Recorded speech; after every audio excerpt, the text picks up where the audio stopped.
Hey guys, before I start rambling about today's topic, I just wanted to ask a quick question, and if you got an answer, leave it in the comments now, or think about it and then leave one at the end. Well, circle back to it in a bit. But basically, my question was, think about activities that you do in your day that after the fact make you feel better.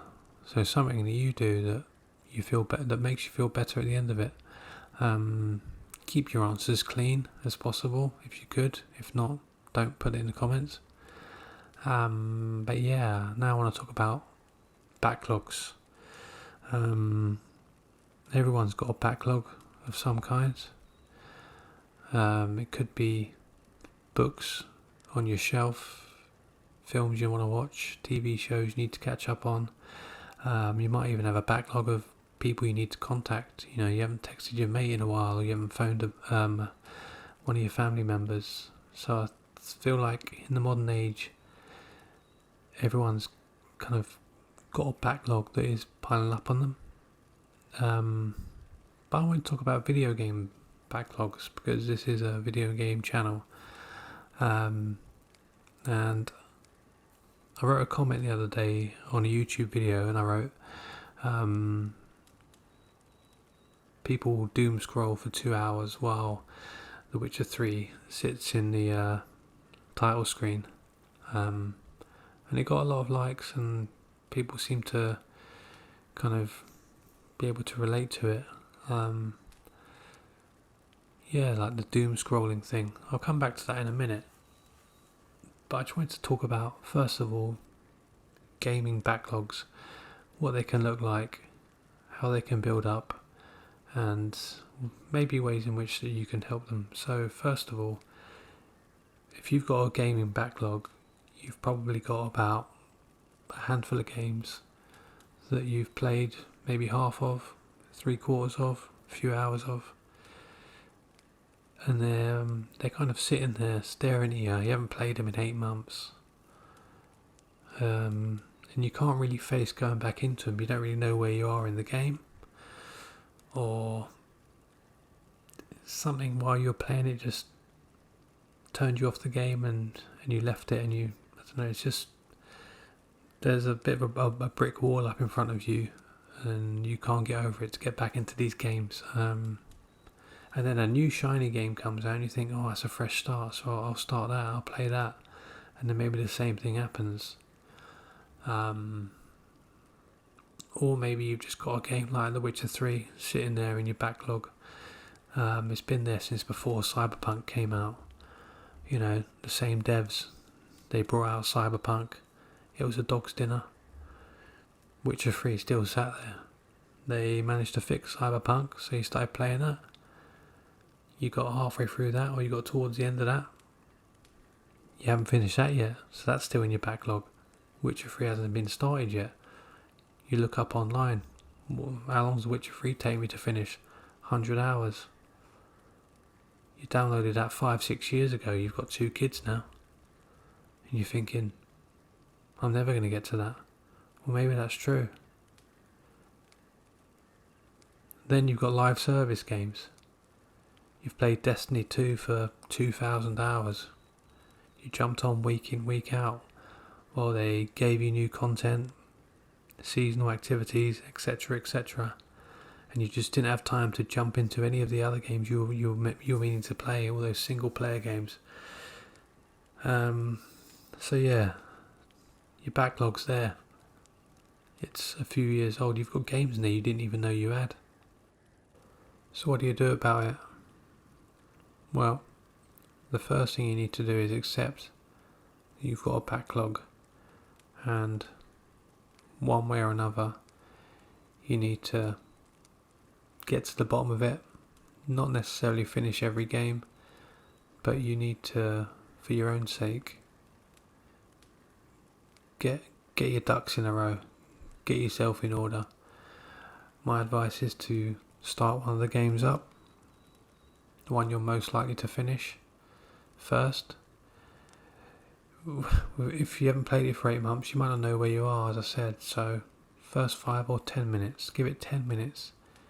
If you're not enjoying it, turn it off, uninstall it, take it out, take the disc out, put it aside, put it away, whatever you need to do, out of sight, out of mind, and move on to the next one. But give it that 10 minutes to get back into it.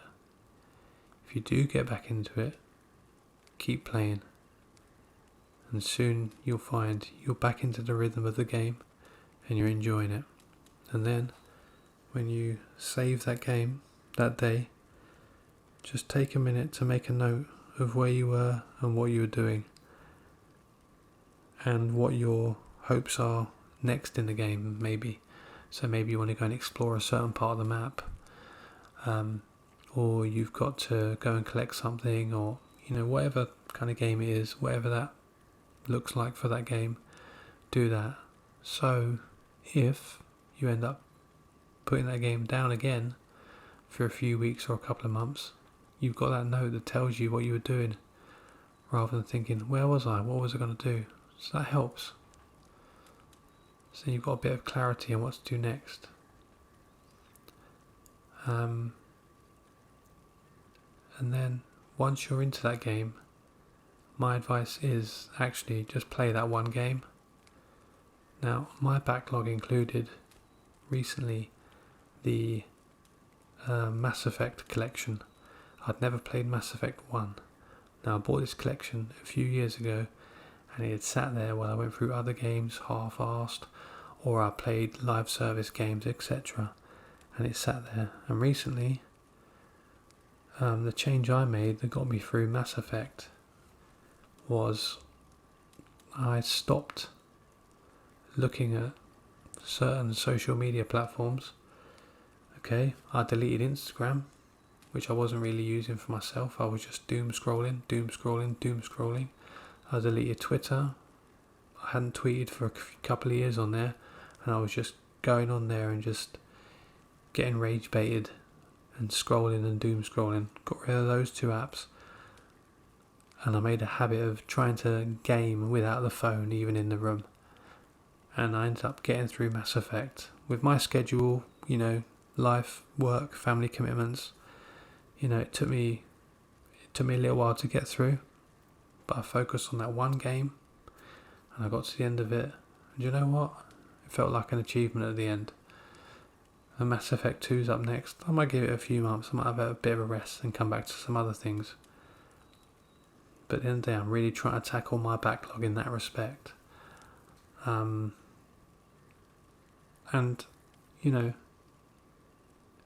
there are other ways that you can get back into games.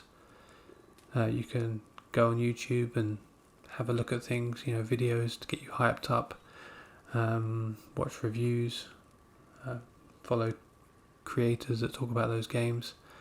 But yeah, as I said, if you don't feel that game and you do turn it back on, it's not for you. As they say, if it doesn't spark joy, just get rid of it. Okay? But try not to add more and more to your backlog. Try to just focus on one game at a time and get through it. Now, deleting Instagram and all that, also, I don't know, I was going back to the start when I mentioned what activity you do that you enjoy that makes you feel good afterwards. Doom scrolling, looking through Instagram and whatnot, or Twitter. You never put your phone down and think, that was a great session, I loved it. You always feel worse afterwards. Your brain has been overloaded with videos that can be negative, videos that can be positive, the ups and the downs. But at the end of the day, it's just an overload of information that wears you out. Often you do it late at night, so you get less sleep. It has a negative impact on you, so I don't want to come across all preachy and stuff, but personally I've tried to sort of cut back on those things, and I've found that I've got back into other things. So maybe you play an instrument, that's one thing. Play guitar for 20 minutes, feel great after that. Draw a picture. You might not have drawn for a few years, you might not have drawn for 20 years. Draw a picture, it feels great. do a sketch, give someone a phone call you haven't spoken to in a while. All these things that are in your backlog, to be honest, that are far more worthwhile than other things that are taking up space in our day to day. Now, The Witcher 3 still sits in my backlog. Maybe I'll get to it one day. But I haven't started that game, and you know what? Having a game in your backlog that you haven't started yet, that's a great feeling. That's quite exciting to me anyway. It's all the ones that you've done 10, 20, 70% of that are sitting there, that are the kind of worry. But just stop doom scrolling for a bit. Obviously, you're on the bus, you're on the train, whatever. Not a lot you can do there. But if you're at home and it is a time when you could be choosing to game instead, think about that. Think about not spending an hour and a half on your phone and going and spending an hour and a half in Mass Effect instead. And I can almost guarantee at the end of that session you'll feel good about it. Unlike a session you might spend just sort of doom scrolling. And then the last bit of advice I really wanted to say was basically, some people say, have one game to play, focus on just one game. But I think it's great to have one game that's your single player, maybe story driven game that you play, but also have another game on the side, which it might be a multiplayer game, a blast you play with your friends, like Helldivers 2 could be that game, something like that. And then in your own downtime you play your own other single player game. But I wouldn't personally, some people works for, mix up loads of games and play them. Just focus on getting really into one game that you really like and getting to the end of it. And in 2026, getting to the end of a really long, tough game can feel like an achievement. Let me know what you think. Am I just rambling away for no reason, or do you feel the same way? Does any of this resonate with you? And what do you like doing when you're not doom scrolling? And more importantly, what's sitting in your backlog for the last 10 years?